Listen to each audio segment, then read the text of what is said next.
चलिए अभी हम इस टॉपिक में आज हम लोग पढ़ने वाले हैं त्रिभुज। ठीक है, सबसे पहला जो टॉपिक उठता है त्रिभुज का, उसमें एक प्रमेय है, थेल्स प्रमेय।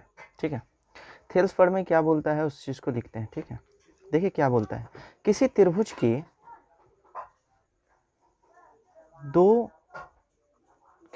के दो भुजाओं के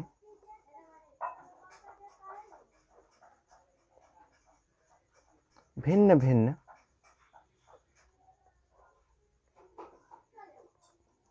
बिंदुओं को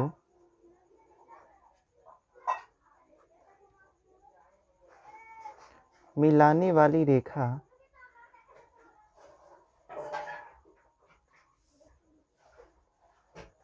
यदि तीसरी भुजा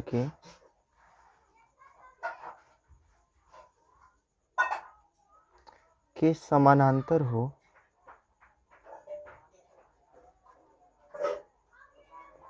तो वह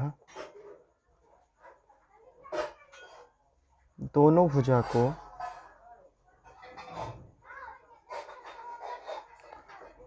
समान अनुपात में विभाजित करती है। मतलब कि कोई अगर पूछे कि थेल्स प्रमेय क्या है, परिभाषा बताइए, तो इसका मतलब है कि किसी त्रिभुज के दो भुजाओं के भिन्न भिन्न बिंदुओं को मिलाने वाली रेखा, इस चीज़ को समझते हैं फिगर के द्वारा। जैसे मान लो कि इसका फिगर बनाते हैं, जैसे ये देखो, ये कोई त्रिभुज है, तो चल ही नहीं रहा, ये एक त्रिभुज है ए बी और सी, ए बी और सी। तो ये देखो क्या बोला, किसी त्रिभुज के, ये त्रिभुज है कि नहीं है, ए बी सी है ना, किसी त्रिभुज के दो भुजा को, जैसे एक भुजा ये हो गया और एक भुजा ये हो गया, ठीक है, दो भुजा को कहने का मतलब किसी त्रिभुज के दो भुजाओं के क्या बोला, भिन्न भिन्न बिंदुओं को मिलाने वाली रेखा, ये दो बिंदु दिख रहा है, इसको मिलाने वाली एक रेखा कर दिए, मिलाने वाली रेखा, किसी त्रिभुज के दो भुजाओं के भिन्न भिन्न बिंदुओं को मिलाने वाली रेखा यदि तीसरी भुजा, अब दो भुजा तो ये हो गया, तो तीसरा भुजा कौन बचा, तीसरा भुजा नीचे वाला बचा ना, तो दो भुजाओं के भिन्न भिन्न बिंदुओं को मिलाने वाली रेखा यदि तीसरे भुजा के समानांतर हो, मतलब इसका अगर नाम दे दें, मान लो डी ई नाम दे दिए इसका, ठीक है, इसका नाम दे दिए क्या, डी ई, यदि ये भुजा इसके समानांतर हो, कह दे कि जैसे कहीं पे लिखा मिले आपको कि ए बी सी में डी ई समानांतर है किसके, बी सी के, डी ई समानांतर बी सी कहने का मतलब बता रहा है ना कि बीच वाला जो भुजा है वो किसके समानांतर है, बी सी के। और ये बीच वाला भुजा बना कैसे है, ये दो भुजाओं के भिन्न भिन्न बिंदुओं को मिलाने से न बना है। तो यदि किसी त्रिभुज के दो भुजाओं के भिन्न भिन्न बिंदुओं को मिलाने वाली रेखा यदि तीसरे भुजा के क्या हो, समानांतर हो, तो ये दोनों भुजा को समान अनुपात में विभाजित करती है। समान अनुपात कहने का मतलब है कि एडी और डीबी का जितना आंसर आएगा अनुपात का, इस दोनों को भागा देने का, यहाँ मान लो 4 होता, यहाँ हो जाता 8, तो इस दोनों को भाग देने से जो आंसर आएगा वही आंसर इस साइड वाले अंक को भी भाग देने से आएगा। बात समझ में आ रहा है, जैसे अगर यहाँ 4 और 8 है तो 4 और 8 को भाग देंगे तो 1/2 आएगा कि नहीं आएगा, है ना। तो वैसा ही कह रहा है कि यदि ये दोनों आपस में समानांतर हुआ ना, तो अगर इसका अनुपात 1/2 आ रहा है तो इसका भी अनुपात 1/2 ही आएगा।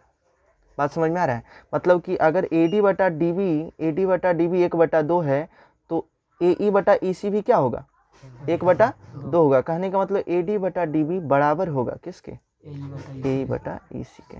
ऐसा कब होगा, ऐसा कब होगा, जब ये किसी त्रिभुज में बता दे कि ये बीच वाला जो लाइन है ना वो समानांतर है किसके, नीचे वाले लाइन का।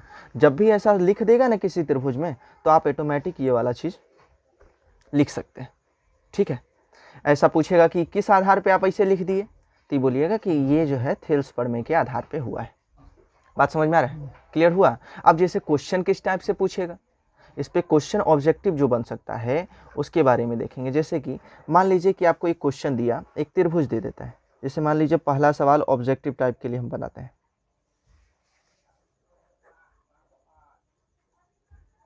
ऑब्जेक्टिव टाइप में पहला सवाल आपके सामने एक आया कि एक फिगर आपको दिखा देगा, एग्जाम में आप ऑब्जेक्टिव क्वेश्चन बनाइएगा तो एक फिगर इस टाइप का दिखेगा, ए बी सी, नाम कुछ भी रहे, अल्फ़ाबेट कुछ भी रहेगा, ठीक है, और यहाँ दे देगा कुछ भी डी और ई, ठीक है। आप कैसे करके क्वेश्चन देगा, इसको दे देगा आपको 10 और ये दे देगा आपको 2x माइनस 1, ठीक है, ये दे दिया आपको 20 और ये दे दिया आपको 100, ठीक है। अब आपसे पूछेगा कि आपको बताएगा इस सवाल में पहले कि त्रिभुज ए बी सी में डी ई जो है वो समानांतर है किसके, बी सी के, तो x का मान बताइए, x का मान क्या होगा, ये सवाल पूछ लिया, ठीक है।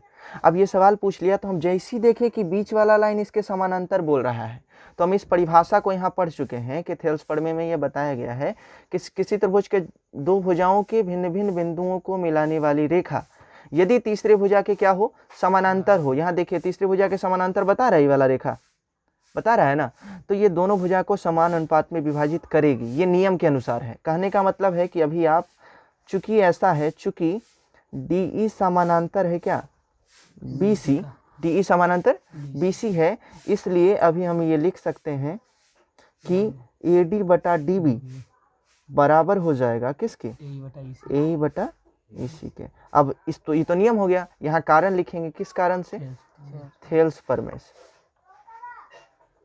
समझ में आ रहा है यहाँ तक।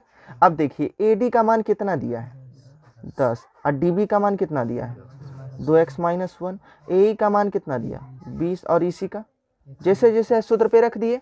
अब आप देखिए इसको काटेंगे तो 20 पंजे 100 कट रहा है कि नहीं कट रहा है, कट रहा है ना। अच्छा क्रॉस मल्टीप्लाई करना चाहिए कि नहीं, ई वाला यहाँ और ई वाला यहाँ, तो 2x माइनस 1 को यदि आप 1 से गुना करोगे, 2x माइनस 1 को यदि आप 1 से गुना करोगे तो यही ना रह जाएगा, नहीं रह जाएगा। और ये देखो 10 पचे 50, बात समझ में आ रहा है। अभी हमको x का अगर मान निकालना हो तो इधर ही माइनस में उधर जाएगा तो 2x बराबर हो गया 50 प्लस 1, बात समझ में आ रहा है। अब पूछें कि x बराबर क्या होगा, तो 2x बराबर यदि 51 आ रहा है तो x बराबर क्या होगा बताइए, 51/2 आंसर। बात समझ में आया। तो ये क्वेश्चन आपसे डायरेक्टली पूछा जा सकता है। अब एक और क्वेश्चन देख लेते हैं, एक और ऑब्जेक्टिव सवाल बनाते हैं हम लोग। देखिए जिससे एक सवाल आ गया फिर से ऑब्जेक्टिव टाइप में,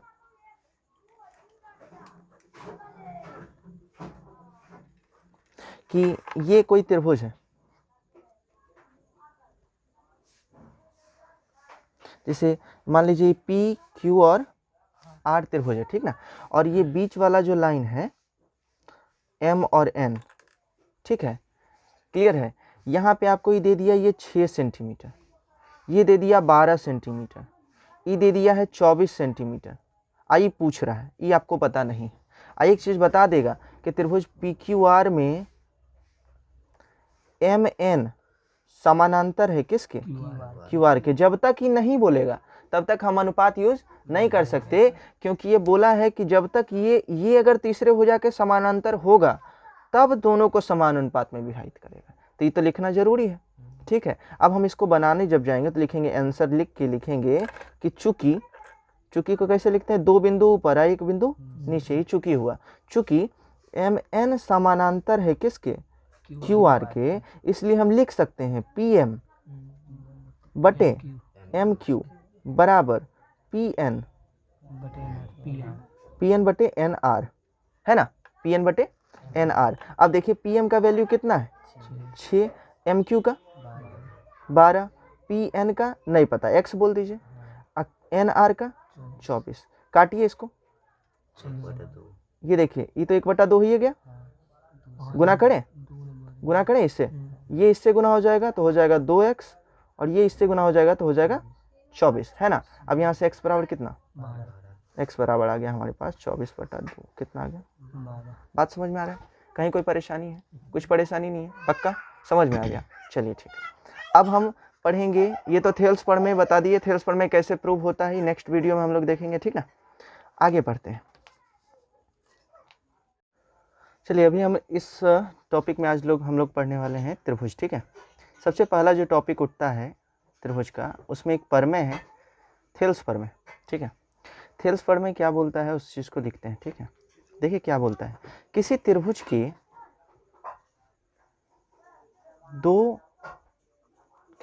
के दो भुजाओं के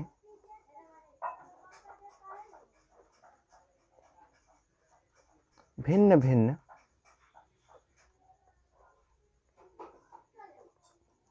बिंदुओं को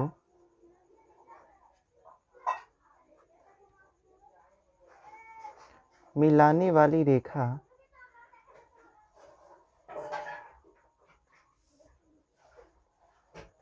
यदि तीसरी भुजा के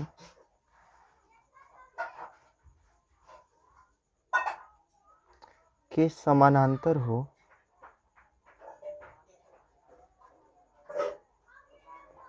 तो वह दोनों भुजा को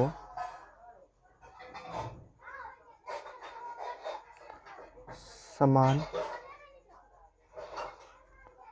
अनुपात में विभाजित करती है। मतलब कि कोई अगर पूछे कि थेल्स प्रमेय क्या है, परिभाषा बताइए, तो इसका मतलब है कि किसी त्रिभुज के दो भुजाओं के भिन्न भिन्न बिंदुओं को मिलाने वाली रेखा, इस चीज़ को समझते हैं फिगर के द्वारा। जैसे मान लो कि इसका फिगर बनाते हैं, जैसे ये देखो, ये कोई त्रिभुज है, तो चल ही नहीं रहा, ये एक त्रिभुज है ए बी और सी, ए बी और सी।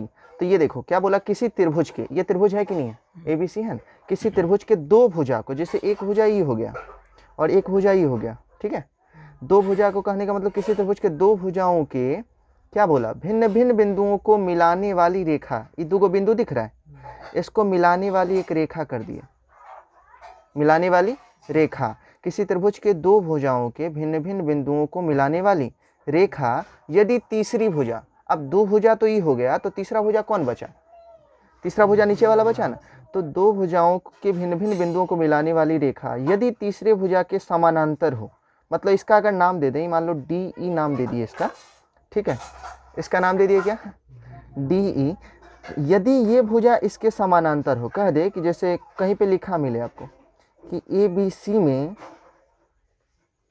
डी ई समानांतर है किसके, बी सी के, डी ई समानांतर बी सी कहने का मतलब बता रहा है ना कि बीच वाला जो भुजा है वो किसके समानांतर है, बी सी के। और ये बीच वाला भुजा बना कैसे है, ये दो भुजाओं के भिन्न भिन्न बिंदुओं को मिलाने से न बना है।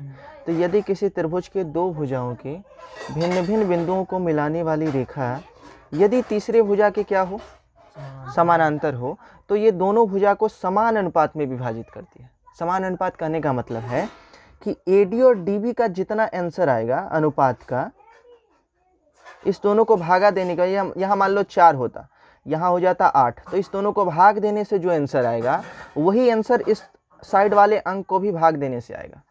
बात समझ में आ रहा है। जैसे अगर यहाँ 4 और 8 है तो 4 और 8 को भाग देंगे तो 1/2 आएगा कि नहीं आएगा, है ना। तो वैसा ही कह रहा है कि यदि ये दोनों आपस में समानांतर हुआ ना, तो अगर इसका अनुपात 1/2 आ रहा है तो इसका भी अनुपात 1/2 ही आएगा। बात समझ में आ रहा है। मतलब कि अगर AD/DB 1/2 है तो AE/EC भी क्या होगा, 1/2 होगा। कहने का मतलब AD/DB बराबर होगा किसके, AE/EC के। ऐसा कब होगा, ऐसा कब होगा जब ये किसी त्रिभुज में बता दे कि ये बीच वाला जो लाइन है ना वो समानांतर है किसके, नीचे वाले लाइन का। जब भी ऐसा लिख देगा ना किसी त्रिभुज में तो आप ऑटोमेटिक ये वाला चीज लिख सकते हैं, ठीक है। ऐसा पूछेगा कि किस आधार पे आप ऐसे लिख दिए, तो बोलिएगा कि ये जो है थेल्स प्रमेय के आधार पे हुआ है। बात समझ में आ रहा है, क्लियर हुआ। अब जैसे क्वेश्चन किस टाइप से पूछेगा, इस पे क्वेश्चन ऑब्जेक्टिव जो बन सकता है उसके बारे में देखेंगे। जैसे कि मान लीजिए कि आपको एक क्वेश्चन दिया, एक त्रिभुज दे देता है। जैसे मान लीजिए पहला सवाल ऑब्जेक्टिव टाइप के लिए हम बनाते हैं।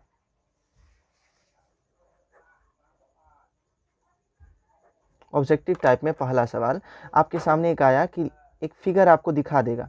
एग्जाम में आप ऑब्जेक्टिव क्वेश्चन बनाइएगा तो एक फिगर इस टाइप का दिखेगा, ABC, नाम कुछ भी रहे, अल्फ़ाबेट कुछ भी रहेगा, ठीक है।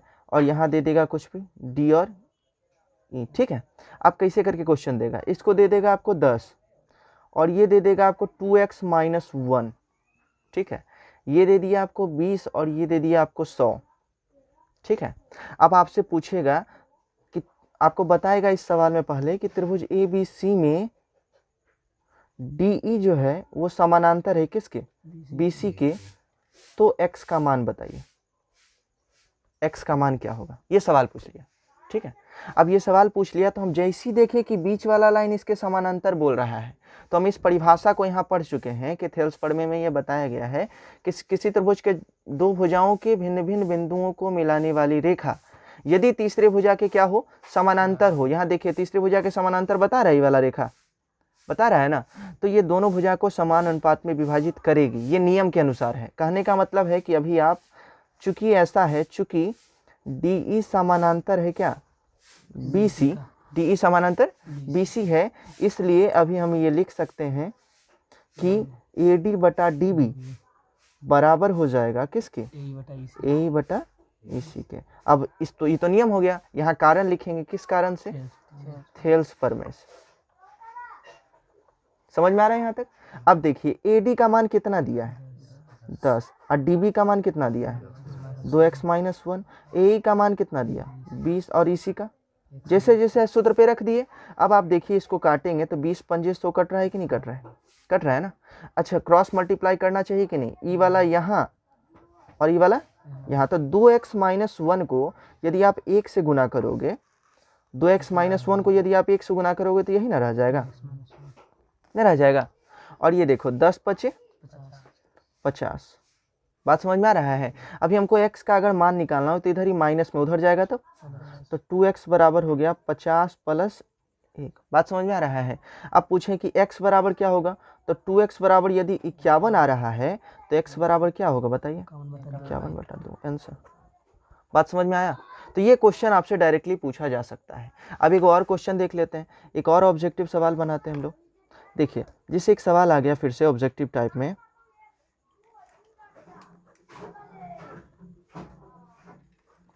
कि ये कोई त्रिभुज है,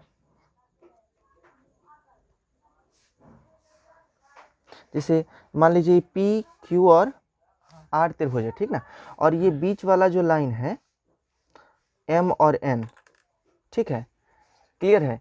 यहाँ पे आपको ये दे दिया ये 6 सेंटीमीटर, ये दे दिया 12 सेंटीमीटर, ये दे दिया है 24 सेंटीमीटर।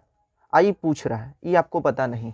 आई एक चीज़ बता देगा कि त्रिभुज पी क्यू आर में एम एन समानांतर है किसके, क्यू आर के। जब तक ही नहीं बोलेगा तब तक हम अनुपात यूज नहीं कर सकते, क्योंकि ये बोला है कि जब तक ये अगर तीसरे भुजा के समानांतर होगा तब दोनों को समान अनुपात में विभाजित करेगा। तो ये तो लिखना जरूरी है, ठीक है। अब हम इसको बनाने जब जाएंगे तो लिखेंगे, आंसर लिख के लिखेंगे कि चूंकि, चूंकि को कैसे लिखते हैं, 2 बिंदु ऊपर और 1 बिंदु नीचे, ही चूंकि हुआ, चूंकि एम एन समानांतर है किसके, क्यू आर के, इसलिए हम लिख सकते हैं पी एम बटे एम क्यू बराबर पी एन बटे एन आर, है ना, पी एन बटे एन आर। अब देखिए पी एम का वैल्यू कितना है 6, एम क्यू का 12, पी एन का नहीं पता, एक्स बोल दीजिए, एन आर का 24। काटिए इसको, ये देखिए ये तो 1/2 ही गया, गुना करें इससे, ये इससे गुना हो जाएगा तो हो जाएगा 2x, और ये इससे गुना हो जाएगा तो हो जाएगा 24, है ना। अब यहाँ से x बराबर कितना, x बराबर आ गया हमारे पास 24/2, कितना आ गया, बात समझ में आ रहा है। कहीं कोई परेशानी है, कुछ परेशानी नहीं है, पक्का समझ में आ गया। चलिए ठीक है, अब हम पढ़ेंगे, ये तो थेल्स प्रमेय बता दिए, थेल्स प्रमेय कैसे प्रूव होता है नेक्स्ट वीडियो में हम लोग देखेंगे, ठीक ना। आगे बढ़ते हैं।